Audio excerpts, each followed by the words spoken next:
আল্লাহর প্রিয় হাবিব সরকারে মদিনাকে ইনফর্ম করা হলো, ইয়া রাসূলুল্লাহ, ওই ব্যক্তিটা ইন্তেকাল করেছে, তার জানাজা আপনাকে পড়িয়ে দিতে হবে। আমার নবীজি সঙ্গে সঙ্গে জানিয়ে দিলেন, ও পাহাড়তলির মানুষ, ও চট্টগ্রাম পাহাড়তলির আমার ভাই, আমার বাবা গো, আমি আমার মা, আমি আমার বোনদেরকে হৃদয় দিয়ে ডেকে ডেকে বলছি, হৃদয়ের জানালা করে শোনো, এই জায়গাটা, ওই হাদিস শরীফটা অত্যন্ত সেনসিটিভ এবং গুরুত্বপূর্ণ। আপনারা আমার প্রাণের নবীকে প্রশ্ন করা হলো, আমার নবীজি পাল্টা প্রশ্ন করলেন, ওই লোকটার কাছে কেউ টাকা পাবে কিনা, কোন ঋণ সে কারো কাছে ঋণী আছে কিনা? এবার ডাকাবো, ইয়া রাসূলুল্লাহ, সে 1 দিরহাম মাত্র ঋণী আছে। কি তার মানে আমাদের বাংলা টাকায় 1 টাকা।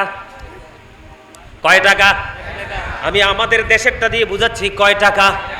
মাত্র 1টি টাকা ঋণী আছে গো। আবার নবীজি ডাক দিয়ে বললেন, না না না না না না, তার জানাজা আমি নবী পড়াবো না। ইয়া রাসূলুল্লাহ, ইয়া হাবিবাল্লাহ, নবী গো, আপনি তার জানাজা পড়াবেন না? কয় না না না, আমি তার জানাজা পড়াবো না। ইয়া রাসূলুল্লাহ, কেন গো তার জানাজা পড়াবেন না? আবার রাসূল জানিয়ে দিলেন, আমি নবীও যদি তার জানাজা পড়াই, তার জীবনে কোনো সুফল আসবে না, তার জীবনে কোনো নিয়ামত আসবে না। কেন গো নবী? কারণ তার আত্মাটা অন্য জনের কাছে বন্দী আছে। কারণ যতক্ষণ না পর্যন্ত সে অন্যের হক পরিশোধ না করবে, ততক্ষণ তার জীবনে নিয়ামত জুটবে না। আমি নবীও যদি তার জানাজা পড়াই, তার কোনো উপকারে আসবে না। তারপরে হযরতে আবু কাতাদা রাদিয়াল্লাহু তাআলা আনহু বললেন, ইয়া রাসূলুল্লাহ, নবী গো, আমি তার ঋণ পরিশোধ করে দিব গো নবী, আমি তার ঋণ পরিশোধ করে দিব। আমার নবীকে এই কথা বলার পরে যখন কাতাদা রাদিয়াল্লাহু তাআলা আনহু ওই ব্যক্তিটাকে, মৃত ব্যক্তিটাকে ঋণমুক্ত করার প্রতিশ্রুতি দিলেন, তারপরে আমার নবী তার জানাজা পড়িয়ে দিলেন। আমার ওয়াজ কি আপনাদের কাছে মজা লাগে না? লাগে? লাগে তো সুবহানাল্লাহ তো স্লো হলে হবে না, হাসতে হাসতে ফ্রি মোডে সুবহানাল্লাহ বলতে হবে। আপনারা যে ফ্রি আছেন এটা আমাকে বুঝাইতে হবে, না হয় আমি হুট করে বলে ফেলবো যে আমার ওয়াজ শেষ। কথা বলেন না কেন? ওয়াজ কি বুঝতে পারছেন কিনা? আমি ক্লাস করাচ্ছি আপনাদেরকে দুনিয়ার শান্তি, পরকালের মুক্তির জন্য। কিসের জন্য? born to suffer, গরিবরা জন্মগ্রহণ করেছে শুধু ধনী লোক কর্তৃক নির্যাতিত হওয়ার জন্য। কথা কন না কিল্লাই? এই বাংলাদেশের গরিব মানুষের যত দুঃখ দুর্দশা, ওই দুর্দশার পিছনের কারণ হলো সমাজের ধনী ধনী ক্যারেক্টারলেস পাওয়ারফুল পারসন। কথা কন না কিল্লাই? চরিত্রহীন ধনী কি? ক্যারেক্টারলেস। কথা কন না কেন? তার মানে চরিত্রহীন ধনী। যদি চরিত্রবান ধনী হতো, গরিবরা সবচেয়ে বেশি আরাম পাইতো। কথা কয় না কেন? নাকি ভুল কথা বললাম? আরো জোরে বলেন। আমি ভুল বলিনি, আমার নবীজি জানিয়ে দিয়েছে, তুমি যদি যুদ্ধের ময়দানে গিয়েও যদি তুমি শহীদ হও, কিন্তু কোন কাজের লোক, কোন শ্রমিক, কোন ফার্মার তোমার কাছে ঋণ পাও না, টাকা পাও না, আমার নবী বললেন, তুমি যত বড় ভালো কাজই করো, দিনের জন্য যদি তুমি শাহাদাত বরণ করো, অন্যের হক আদায় না করা পর্যন্ত তুমি জান্নাতে যেতে পারবা না। জান্নাতের গ্রান 500 বছর 400 বছরের দূর থেকে পাওয়া যায়। গরিবের হক মারবেননি? ওমাও গরিবের হক মারবেন? গরিবের হক মারলে কোনো বন্ধ উপায় থাকবে না। এই জন্য আমি আপনাদেরকে বলে দিতে চাই, গরিবের ক্ষেত্রে অত্যন্ত সেনসিটিভ। আর যদি আপনি গরিবকে ভালোবাসতে পারেন, শ্রমিকের ঘাম শুকানোর আগে যদি তারা ঋণ পরিশোধ করতে পারেন, তাহলে আপনার জীবনে প্রতিকূল সময় আপনি আল্লাহকে কাছে পাবেন। তার এক্সাম হলো বুখারী এবং মুসলিম শরীফের হাদিস। আমার দিকে তাকান বন্ধু।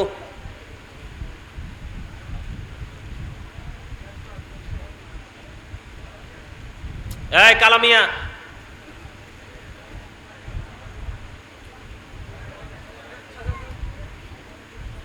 এই কথা কোকাই শুনি।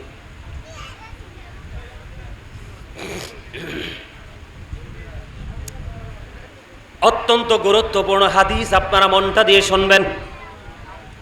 এদিক তাকান। 3 জন লোক ভ্রমণ করতে গেলেন, বুখারী শরীফের হাদিস। ভ্রমণ করতে করতে করতে করতে বন্ধু তারা সন্ধ্যা হয়ে গেল। পাহাড়ের গুহার মধ্যে ঢুকে গেলেন। কোথায়? পাহাড়ের গুহার মধ্যে ঢুকে গেল।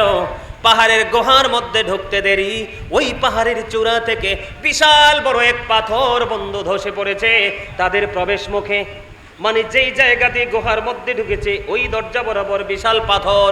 এখন এত বড় পাথর বন্ধু ধসে পড়েছে, এখান থেকে কোনোভাবেই তারা বের হতে পারছে না। হাদিস শরীফের মধ্যে এসেছে যেই তিনজনে পাথরের বিপদের মধ্যে পড়েছে পৃথিবীর কোনো শক্তি নাই, আল্লাহ রাব্বুল আলামিন পারে তাদেরকে এই বিপদ থেকে মুক্তি করতে।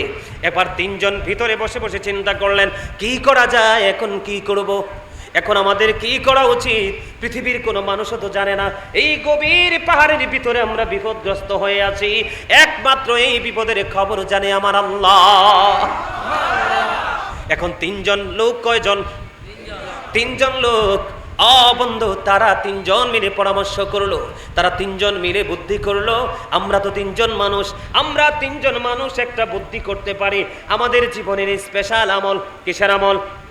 আমাদের জীবনের স্পেশাল আমলের উসিলা দিয়ে আল্লাহর কাছে দরখাস্ত করব, ওগো আল্লাহ ওই দিনেই গুরুত্বপূর্ণ আমল আমরা করেছিলাম, ওই আমলের বিনিময়ে আজকে বিপদ থেকে বাঁচাও। জোরে কন্যা সুবহানাল্লাহ। তাদের ইমানি পাওয়ার কত দেখছেননি, ইমানি জজবা কত দেখছেননি। বন্ধু আমি আপনাদেরকে বলে দিতে চাই, আপনাদেরকে বলে দিতে চাই, আপনারা গভীর মন দিয়ে শুনবেন। এই তিনজন লোকের মধ্যে প্রথম জন, এটাও কিন্তু জুলুমের অন্তর্ভুক্ত, কারণ সন্তান কর্তৃক বাবা মা নির্যাতিত হচ্ছে বর্তমানে বেশি বেশি। বিশেষ করে যেই ছেলেটা রিক্সা চালায়, যেই ছেলেটা দিনের বেলা মাটি কেটে দিন মজুর, ওরা কখনো মা বাবার কলিজায় আগুন দেয় না, বাবা মার কলিজায় আগুন দেয় ওই সমাজের শিক্ষিত ছেলেরা। কথা বলেন না কেন? যাদেরকে বাবা মা না খাইয়া বন্ধু বড় বড় অফিসার বানাইছে, ঠিক কিনা বলে? এর মধ্যে প্রথম জন আল্লাহর কাছে দরখাস্ত করলেন, ওগো আল্লাহ ওই দিন আমি আমার বাবার সাথে মিষ্টি আচরণ করেছিলাম, ভালো আচরণ করেছিলাম, আমি তুমি আল্লাহর দিদারের আশায়, আল্লাহ তোমার সন্তুষ্টির জন্য। ভালো কাজটা কি জানেননি? ভালো কাজটা হলো বন্ধু, ওই লোকটা, প্রথম লোকটা তিনি ছিলেন একজন কাঠুরিয়া। তিনি কাঠ কেটে কেটে জীবন জীবিকা নির্বাহ করতেন। তিনি একদিন কাঠ কাটতে গিয়ে পাহাড়ে দেরি হয়ে গেল। দেরি হয়ে যাওয়ার পরে কাঠ কেটে তিনি বাড়িতে আসলেন। আসার পরে দেখলেন বাবা মা ঘুমিয়ে গেছে। তার একটা দুধের পশু ছিল যার দুধ দহন করত, এই দুধ দহন করান করে বাবা মাকে খাওয়াইতো। কিন্তু তিনি আজকে এসে দেখলেন বাবা মা ঘুমিয়ে গেছে, ওই পশুর দুধ দহন করতে পারলো না। তিনি পশুর দুধ দহন করলেন। দুধ দহন করার পরে পাত্রটা হাতে নিয়ে দাঁড়ায় রইলেন। ওই দুধ দহন করার পরে ওনার সন্তান এসে ডেকে ডেকে বলে, বাবা বাবা গো তুমি দুধ দহন করেছো, আমাকে একটুখানি দুধ দাও, আমি দুধ পান করব। কিন্তু ওই কাঠুরিয়া ডেকে ডেকে বলে, না না না, আমি প্রতিদিন দুধ দহন করার পরে আমি সবার আগে আমার মা বাবাকে খাইয়ে দেই। আজকে এসে দেখলাম আমার মা বাবা ঘুমিয়ে গেছে, তুমি আমার সন্তান হতে পারো, কিন্তু আমি আমার বাবা মাকে দুধ না খাওয়াইয়া আমি তোমাকে দুধ দিতে পারবো না। জোরে জোরে কন্যা সুবহানাল্লাহ। আর এখনকার ম্যাক্সিমাম সন্তান মা বাবা দেখবে এই জন্য লুকাইয়া বিবির কাছে দেয়। আর বিবিও আনছে একটা ছোট লোকের বাচ্চা ধরে, মাকে বাবাকে শ্বশুর শাশুড়িকে না দিলে সেই বিবি বেশি খুশি। আছে না নাই? আরো জোরে। কিন্তু ওই রাখালিয়া, ওই কাঠুরিয়ার চিন্তা দেখেন। বন্ধু দেখতে দেখে রাত্র পার হয়ে গেল, ফজরের আজান হয়ে গেল। এবার বাবা মাকে দুধ দহন করলেন, দুধ পান করালেন। আজকে এই ছেলেটা এত বড় বিপদে পড়ে আছে, আল্লাহর কাছে দরখাস্ত দিলেন, ওগো আল্লাহ সেই দিন যে বাবা মার সাথে আচরণ করেছিলাম, ওই আচরণ একমাত্র তুমি মাওলার খুশির জন্য করেছিলাম। ওই দিনের আমল যদি তোমার কাছে পছন্দ হয়ে থাকে তাহলে তুমি আজকে আমাকে এই বিপদ থেকে উদ্ধার করো। তার দরখাস্ত শেষ হইতে দেরি, হাদিস শরীফের মধ্যে এসেছে। এবার নজর দিয়ে চাইয়া দেখলেন আল্লাহর কুদরতে একটুখানি পাথরটা সরে গেছে। কিন্তু হাদিস শরীফের মধ্যে এসেছে মানুষ বের হওয়ার ব্যবস্থা এখনো হয় নাই, মানে লোকগুলো যে বের হবে এই পরিবেশ এখনো তৈরি হয় নাই। এবার দ্বিতীয় জনের পালা।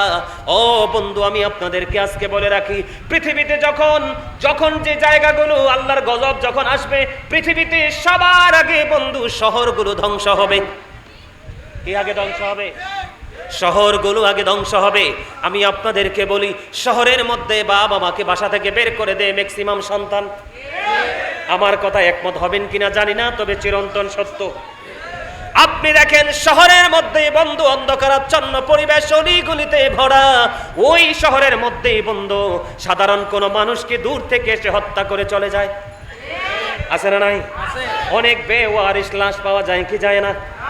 এবার আসেন শহরের মধ্যে ম্যাক্সিমাম বন্ধু অলিগলিতে, আনাচে কানাচে, শহরতলিতে অথবা শহরের অট্টালিকায় অথবা শহরতলিতে, অলিগলিতে, বস্তিতে, আনাচে কানাচে অনেক বেশি জিনা, ব্যভিচার, সমকামিতা তৈরি হয়। শহরের মধ্যে সবচেয়ে বেশি মানুষ, ধনী মানুষ, শক্ত থাকে, শক্তমনা থাকে, অহমিকা থাকে, অহংকার থাকে। শহরের মধ্যে সবচেয়ে বেশি পরের হাক মানুষ মারে। কথা বলেন না কেন? এমনি করে করে সবগুলো এক্সপ্লেন করতে পারবো না, আপনারা একটু আইডেন্টিফাই করবেন আমার কথাগুলো ঠিক আছে কিনা বন্ধু। আমি আপনাদেরকে বলে দিতে চাই, বন্ধু, দ্বিতীয় জনটা হলো ওই ব্যক্তি, উনি ওনার চাচাতো বোনকে ভালোবাসতেন। কি করতেন? চাচাতো বোনকে ভালোবাসতেন। ওই মেয়েটা অত্যন্ত যুবতী ছিল, ওই মেয়েটার সাথে সে দৈহিক মেলামেশার চেষ্টা বহুত আগে থেকে করতেছে, কোনোভাবে মেয়েটা তাকে সুযোগ দিচ্ছে না। যখন একটা সময়, তৎকালীন সময়ে দুর্ভিক্ষ শুরু হয়ে গেল, ওই মেয়েটাকে 200 দিরহাম দিলেন। কত দিরহাম? 200 দিরহাম দিলেন। ওই দ্বিতীয় ব্যক্তি আজকে যিনি পাহাড়ের মধ্যে বিপদে পড়ে আছে, 200 দিরহাম দিয়ে দিলেন। দেওয়ার পরে এর বিনিময়ে মেয়েটাকে সে কাছে চাইলেন ফিজিক্যাল মিলেমিশার জন্য। ঠিক মেয়েটার উরুর কাছাকাছি যখন ওই 2 নাম্বার লোকটা আজকে যিনি বিপদে, উনি যখন মেয়েটার কাছাকাছি চলে গেল, মেয়েটা একটা ডাক দিয়ে বললেন, হে যুবক, তুমি যেখানে আছো সেখানেই থামো। আওয়াজ তুলে কন্যা সুবহানাল্লাহ, আর জোরে বলেন না সুবহানাল্লাহ। আর এখনকার যুগের নষ্ট মেয়েরা, বন্ধু, 3টা 4টা 5টা বাচ্চার মায়েরও সংসার নষ্ট করে ফেসবুকে বেগানা পুরুষের সাথে আড্ডা দিয়ে। কথা বলেন না কেন? এটাও সবচেয়ে বেশি হয় শহরে, এটাও সবচেয়ে বেশি হয় শহরে, অলিতে গলিতে, 3 রাস্তার মোড়ে, পার্কে। কারণ শহরে কেউ কাউকে পরোয়া করে না, সবাই বলে আমি যেমন তুমিও তেমন। কথা বলেন না কেন? কিন্তু ওই মেয়েটা অত্যন্ত গুরুত্বপূর্ণ আলোচনা বন্ধু। পাহাড়তলির মানুষ গত বছর আমার প্রতি যেই ভালোবাসা দেখিয়েছে, এই জন্য আমি নিজে থেকে এই আলোচনাগুলো নিয়ে এসেছি। কারণ আমি আজকে যে আয়াত তেলাওয়াত করেছি, আলেমরা বুঝতে পেরেছে আমি একটা আয়াত তেলাওয়াত করেছি। আল্লাহ বলেছেন, ইয়া আইয়ুহাল্লাযীনা আমানু কু আনফুসাকুম ওয়া আহলিকুম নার। আবার আল্লাহ বলেছেন, O believers, save yourself and your families from the fire. আল্লাহ ইমানদারকে রেখে বলেছেন, তুমি জাহান্নাম থেকে বাঁচো এবং তোমার পরিবারকেও জাহান্নাম থেকে বাঁচাও। আমি আজকে আপনাদের কাছে এসেছি আপনাদেরকে বাঁচানোর জন্য। আওয়াজ তুলে বলেন আমিন, আরো জোরে বলেন আমিন। বন্ধুরে আমার, আমি আপনাদেরকে বলে দিতে চাই, এবার কি করলো দেখেন। ওই ছেলেটা যখন মেয়েটার একবারে উরুর কাছাকাছি চলে গেলেন, এটা কিন্তু সিহাসিত্তার অন্যতম হাদিস গ্রন্থ বুখারী শরীফ থেকে এসেছে হাদিস খানা। এবার মেয়েটা বললেন, এই যুবক, তুমি যেখানে আছো সেখানে থামো, আর একটু আমার দিকে এগোবে না। কেন রে, কেন তোমার কাছে আমি এগোবে না? এবার মেয়েটা ডাক দিয়ে বললেন, আমাকে যিনি বউ করে ঘরে নিয়ে যাবে, আমার সতীত্ব, আমার ইজ্জত রক্ষা করার দায়িত্ব আমার স্বামীর জন্য, এটার হক যিনি আমার স্বামী হবে একমাত্র তিনি। আরে জোরে জোরে কন্যা সুবহানাল্লাহ, আরো জোরে বলেন না সুবহানাল্লাহ। এবার ছেলেটার বিবেক কি উঠলো, জাগ্রত হয়ে গেল। এবার ছেলেটা কি করলেন, ওই মেয়েটাকে ছেড়ে অনেক দূরে চলে আসলেন। চলে আসার পরে মেয়েটাকে একটা ডাক দিয়ে বললেন, আমি তোমাকে 200 দিরহাম দিয়েছি, আমি যে তোমাকে 200 দিরহাম দিয়েছি, আমি তোমাকে ওই 200 দিরহামের দাবিও মাফ করে দিলাম। এই ছেলেটা এই কথা বলে এখান থেকে চলে গেল। সুবহানাল্লাহ বলেন না? এই ছেলেটা যখন যুবতী মেয়েটাকে ছেড়ে যখন চলে গেল, ওই ছেলেটা আজকে বিপদে পড়েছে। ওই যে 3 জনের মধ্যে দ্বিতীয় আল্লাহর কাছে দরখাস্ত করার প্রার্থী, এবার এই ছেলেটা আল্লাহর কাছে দরখাস্ত করে দিলেন, ওগো আল্লাহ, ওই দিন আমি সুযোগ পেয়েছি, সুযোগ পাওয়ার পরেও আমি একেবারে নির্জনে মেয়েটাকে কাছে পেয়েছিলাম, আমি চাইলে যা ইচ্ছা তাই আমি করতে পারতাম, একমাত্র তুমি মালার সন্তুষ্টির জন্য আমি ওই সুযোগ পাওয়ার পরেও আমি মেয়েটাকে ছেড়ে চলে এসেছি। ওই দিনের এই আমল যদি তোমার কাছে বেশি পছন্দ হয়ে থাকে গো, তাহলে আজকে আমাকে ওই ভয়ঙ্কর বিপদ থেকে বাঁচাও। এই দরখাস্ত শেষ করতে দেরি, এবার চাইয়া দেখে হাদিস শরীফের মধ্যে এসেছে, পাথরটা আরো একটুখানি আল্লাহর কুদরতে অটো সরে গেছে, কিন্তু এখনো বের হওয়ার রাস্তা তৈরি হয় নাই। জোরে জোরে কন্যা সুবহানাল্লাহ। এরপরে বন্ধু এবার হচ্ছে আপনাদের ওয়াজ, মূল ওয়াজ, কারণ এটার অপশনে তিন নম্বরে আমি চলে এসেছি। 3 নাম্বার জন যিনি, ওনার কেমন চরিত্র ছিল জানেননি? উনি এক মালিক ছিলেন, উনি মহাজন ছিলেন। ও বন্ধু, তিনি মালিক ছিলেন, ওনার আন্ডারে অনেক শ্রমিক কাজ করত। কি করত? অনেক শ্রমিক কাজ করত।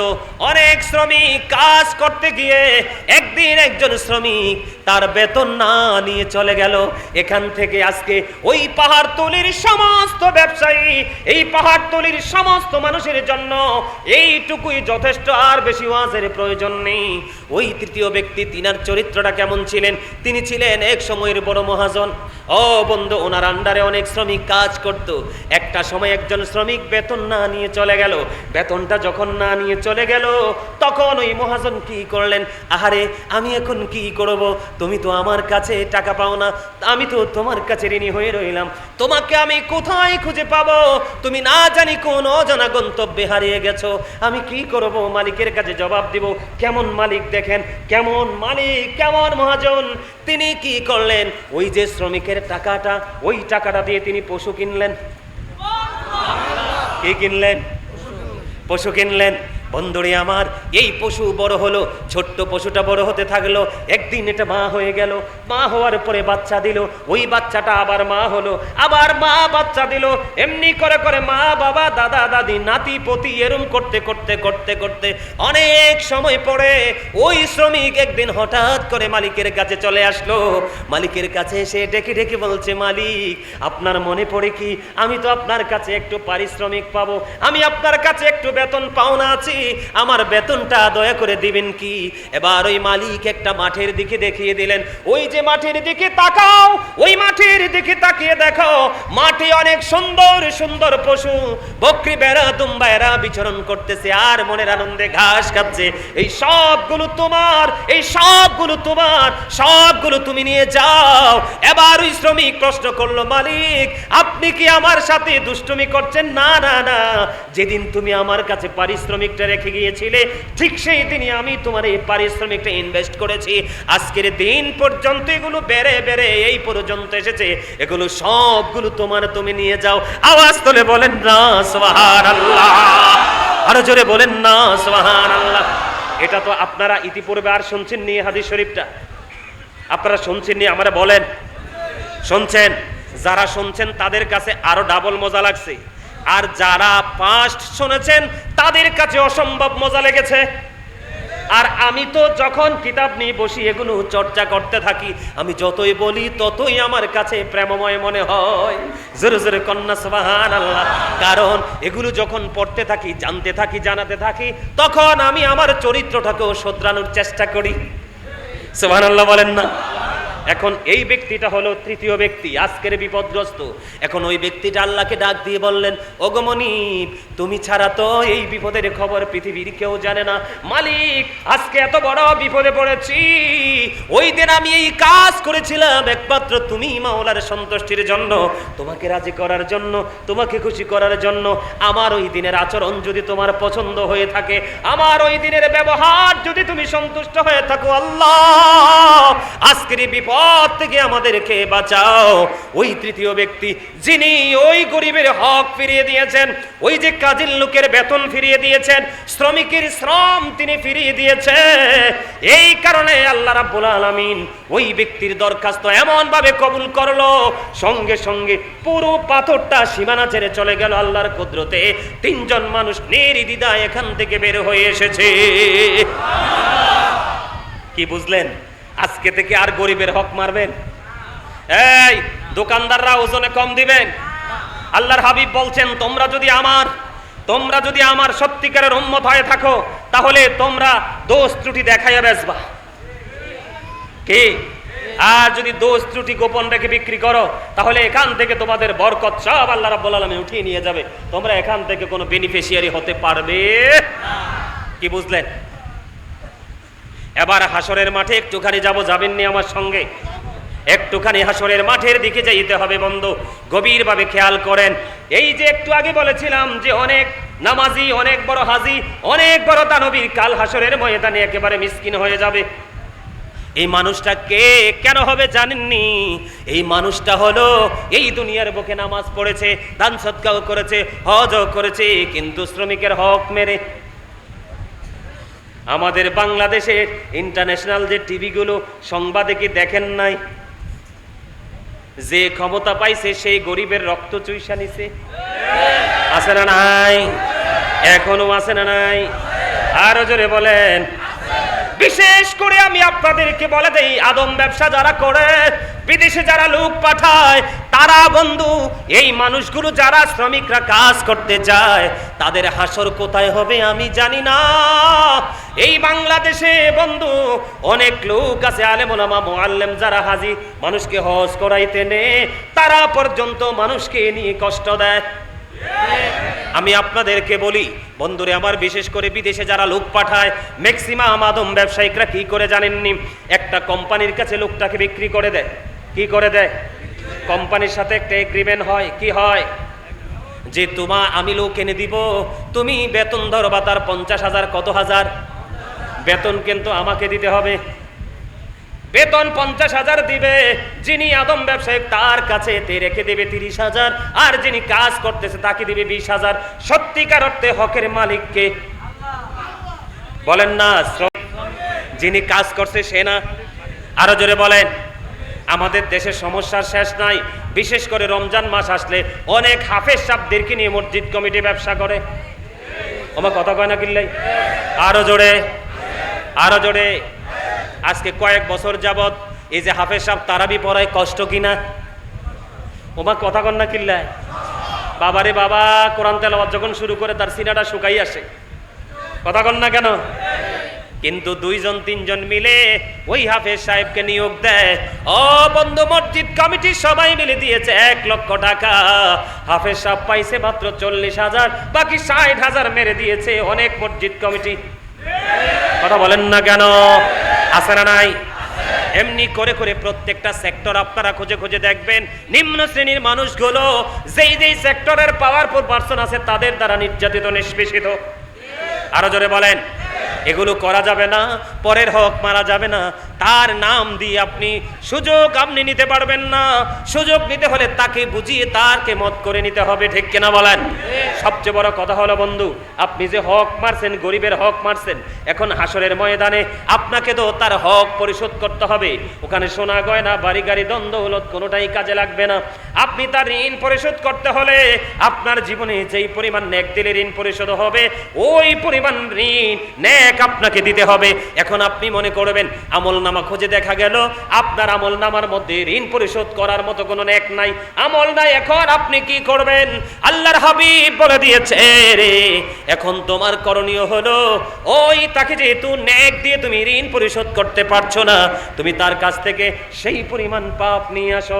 তার মানে তুমি দুনিয়ায় ছিলে বড় হাজী সাহেব, তুমি দুনিয়ায় ছিলে বড়। এখন বর্তমানে আপনাদের শহরে হয় কিনা জানি না, শহরে যদি বড় বড় বাড়ি করে, কি করে, বিশাল বিশাল অবকাঠামো হয় কি হয় না? আপনি দেখবেন নেতা কিন্তু এসি রুমে বসে রয়েছে। কোথায়? আমার কথা কয় না? নেতা কোথায় বসা? এসি রুমে বসা। চেহারা মনে হয় যে টিউবলাইট, কিন্তু ভিতরে একেবারে শয়তানি। কথা কন না কেন? নেতা এসি রুমে বসে আছে, একটা মানুষ 20 বছর সাধনা করে শহরের মধ্যে 1 ঘন্টা জায়গা কিনছে। কথা কন না কেন? আত্মীয় স্বজন পাড়া পড়োশে শোভাকাঙ্ক্ষী থেকে টাকাগুলো নিয়ে 1 তলা ভবন বানাবে। এখন টিম ভাগ করে দিবে যে তুই যাইয়া বল, আমি বালু দিব। ওমা কথা কয় না? আমার মনে হয় আপনাদের চট্টগ্রাম শহরে নাই এগুলো। ওমা আছে তো, থাকলে জি এত ছোট করি কোন কিল্লাই? আরে ব্যাকে বড় করি কো, ঠিক না বেঠো? আরেকটারে পাঠাই দিবে, যাইয়া কো তুই পাথর দিবি। কথা কন না কেন? এমনি কয় কি কয় না? আর একটাকে লাগাইয়া দেয়, যাইয়া বলো আমি সিলেকশন বালুটা দিব। যখন সাপ দেওয়ার সেন্টারিং এর সময় হয়, তুমি যাইয়া বলো সেন্টারিং এর কাঠগুলো আমি দিব। আছে না নাই? ও বন্ধু, আপনাকে দিবি বন্ধু 500, ধরেন কত, 500 ফুট বালি। কত ফুট? কিন্তু আপনার বাউচার হবে 700 ফিটের। 200 ফিটের টাকা কিন্তু ওই কাজের লোকের মাধ্যমে এসি রুমে চলে গেছে। আছে না নাই? এমনি করে করে যত ধরনের অন্যায় অত্যাচার, পরের হক, জুলুম, নির্যাতন করেন, আপনারা স্পষ্ট করে শুনে রাখেন, আল্লাহর হাবিব জানিয়ে দিয়েছেন, লা তুকবালু সালাতুম বিগাইরি তুহুর ওয়ালা সাদাকাতুম মিন গুলুল। আবার রাসূল বলে দিয়েছেন, পবিত্রতা ছাড়া ইবাদত কবুল হয় না, হালাল টাকা না হইলে দান সদকা কোনো কিছু কবুল হয় না। জোরে জোরে কন্না নাউজুবিল্লাহ। আপনারা যারা জুলুম করেছেন, নির্যাতন করেছেন, আমি কার জন্য করেছেন? সন্তানের জন্যই তো। আপনাদের ওয়াজ মনে আসেনি? ওই যে বলেছিলাম প্রথমে সূরা আল ইমরানের 185 নম্বর আয়াতের শেষ অংশে, ওমাল হায়াতুদ দুনিয়া ইল্লা মাতাউল গুরুর, এই দুনিয়ার জিন্দেগি একটা ধোঁকা বলছিলাম, মনে আছে? এবার আমি আপনাদেরকে নিয়ে যাব কোরআন শরীফের 19 পারা সূরা শুআরার 88 নম্বর আয়াতে। আমার আল্লাহ বলে দিয়েছেন, ইয়াউমা লা ইয়ানফাউ মালু ওয়ালা বানুন, ওই কাল হাসরের দিন আপনি দেখতে পাবেন আপনার সন্তান সন্ততি, ধন সম্পদ কোনো কিছুই আপনার কোনো কাজে আসবে না। কার জন্য বাড়ি বানালেন? কার জন্য টাকা বানালেন?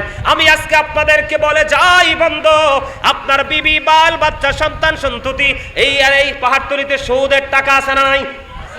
আরো যারা বলেন আছে না নাই? বন্ধুরে আমার, আপনি যেই কোনো হারাম পথে উপার্জন করে সন্তানের জন্য রেখে গেলেন, আপনি মরে যাওয়ার পরে এগুলো ভোগ করবে সন্তান, কিন্তু সন্তানকে আল্লাহ জিজ্ঞেস করবে না। এই দুনিয়ায় সন্তান ভোগ করবে, কিন্তু যন্ত্রণা আপনাকে ওই কবরে ভোগ করতে হবে। জোরে জোরে নাউজুবিল্লাহ। এই জন্য আপনার আমার প্রাণের রাসূল বলে দিয়েছেন, কেমন অবস্থা হবে আমার দিকে তাকান। আপনি ঋণ পরিশোধ করতে পারছেন না, নেক আমল দিতে দিতে সব আপনার শেষ হয়ে গেল, এখনো পর্যন্ত আপনার পাওনাদার বাকি আছে। আপনাকে কি করতে হবে? তার থেকে গুণ আনতে হবে। তার মানে আপনার আমল নামা একেবারে পাপে পরিপূর্ণ হয়ে যাবে। আর যেই দুনিয়াতে যেই মানুষটা লাঞ্ছিত হয়েছে, অপমানিত হয়েছে, লজ্জিত হয়েছে, নির্যাতিত হয়েছে, ওই মানুষটা বিনা হিসাবে জান্নাতে চলে যাবে। তার আমল ছিল অল্প, কিন্তু নির্যাতনের প্রতিবাদ দুনিয়াতে করতে পারে নাই। এগুলো তার যারা নির্যাতন করছে তাদের থেকে ফয়সালা করে আমার আল্লাহ তাকে জান্নাত পর্যন্ত পৌঁছে দিয়েছে।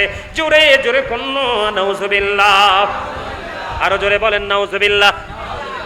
ও আজকে বুঝতে পারছেন নি? আরো জোরে বলেন। আমার কথা বুঝতে পারছেন নি? তাহলে কাউকে অনিচ্ছাকৃতভাবে গালিও দেওয়া যাবে না, হত্যা করা যাবে না, কারো গায়ে চর বসানো যাবে না। কথা কি বুঝতে পারছেন? কোনো ধরনের অন্যায় করা যাবে না। তবে আপনার জীবনে আমল যদি কম করেন, আপনার জান্নাতে যাওয়ার সম্ভাবনা আছে। তবে পরের হক, পরের প্রতি যদি আপনি ঋণী থাকেন, কোনোভাবে আপনি নাজাত পাওয়ার সুযোগ নাই। জোরে কন্না নাউজুবিল্লাহ। আল্লাহর হাবিব বলেছেন, গাছের ডালা কি, কথা বলেন না কেন, একটা গাছের ডালার হক। কিসের হক? তার মানে এক্সাম্পল দেই সহজে। ধরেন আমার চাচার কাঁঠাল গাছ আছে, কি আছে? আজকে বৃষ্টি না, বৃষ্টির ছাগলের কিন্তু কাঁঠাল গাছ খুব পছন্দ, জানেননি এটা? কাঁঠাল পাতা কিন্তু ছাগল খুব মজা করে খায়। আমরা যেরকম পোলাও খাই না মজা করে গোস্ত দিয়ে, এই ছাগল কিন্তু কাঁঠাল গাছ, কাঁঠালের পাতা খেতে পছন্দ করে, খুব পছন্দ। চাচার ধরেন কাঁঠাল বাগান আছে, এই যে বৃষ্টি নামছে, আমি আমার বকরিগুলো নিয়ে কোথায় যাব? ছাগল কিন্তু বৃষ্টি সহ্য করতে পারে না, জানেননি এটা? পানি লাগলেই পাগল হয়ে যায়, একদম লেজ উঠিয়ে দেয়, দৌড়, যেখানে আশ্রয় পাবে সেখানেই চলে যাবে। এক্সাম্পল দিচ্ছি বোঝার জন্য। চাচার কি বাগান? কাঁঠাল বাগান। আমার আছে 1 ডজন ছাগল, আর নামছে বৃষ্টি, ছাগলও পেটের খিদায় কান্নাকাটি করতেছে, কিন্তু বাগানটা আমার বাড়ির কাছে। চাচা তো ঘুমায়, বৃষ্টি পড়তেছে, টিপ টিপ করে টিনের চালে আরামের ঘুম দিতে চাচা। তা আমিও চাচারে জিজ্ঞেস করার প্রয়োজন মনে করি নাই, আমি রাতের বেলা গিয়ে 4-5টা ডালা কেটে আমার ছাগলকে খাইয়া পেট ভরাইয়া দিলাম। কি করে দিলাম? এখন এই গাছের ডালায় তো জ্যৈষ্ঠ মাস আসলে 10টা কাঁঠাল ধরতো, কথা বলেন না, অথবা 2টা ধরতো, কিন্তু এই বঞ্চিত করলাম কে? আমি। ঠিক কিনা বলেন? এই ডালা যখন বছর যেত, বড় হতো, মোটা হতো, একটা সময় কাঠ হতো, কথা বলেন না কেন? হতো কি হতো না? ধীরে ধীরে ধীরে ধীরে ধীরে ধীরে ধীরে ধীরে বন্ধ বড় হয়ে যেত। এটা সুযোগ থেকে বঞ্চিত করলাম আমি, আমার চাচাকে না বলে সব কিছু নিয়ে নিলাম। এই জন্য আমার চাচার কাছে আমি ঋণী। এই কাঁঠালের ডালার জন্য পর্যন্ত আমাকে জাহান্নামের আগুনে ভুগতে হবে। জোরে জোরে বলেন না নাউজুবিল্লাহ। তাহলে কি বোঝা গেল? পরের হক মারা যাবে না। কথা বুঝতে পারছেন? আর আলোচনা করব না, আমার সময় শেষ। এই আপনারা যদি দাঁড়াইতে পারেন সাইডে দাঁড়ান, আমি এখনই কিয়াম করতেছি। ইয়া নবী